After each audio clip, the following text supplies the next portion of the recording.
I want to focus on the final parts of the trade deal, fueling some debate in Taiwan, which includes Taiwan opening its markets, particularly auto and agricultural imports, to the U.S. How will this affect Taiwanese workers?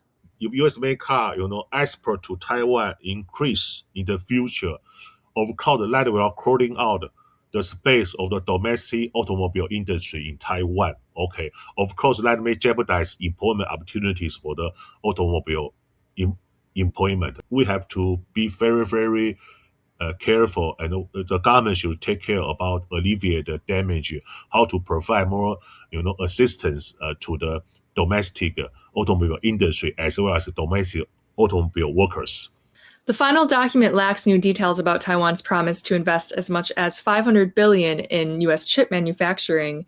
How do you see this money being spent?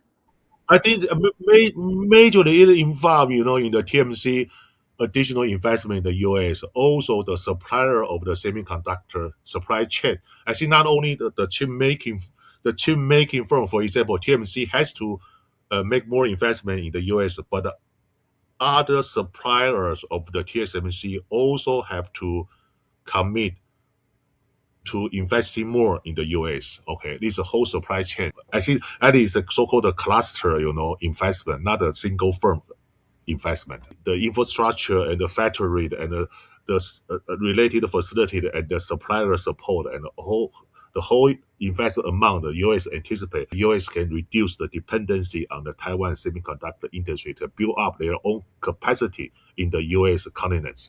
The agreement now requires approval from Taiwan's legislature.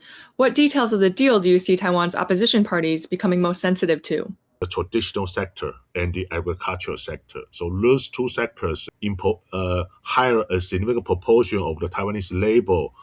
Also, they are very vulnerable to the to the international environment. As a result, this may create some reservations on this U.S. and Taiwan trade deal. Government has the more robust program to help those industries alleviate the pressure in the parliament.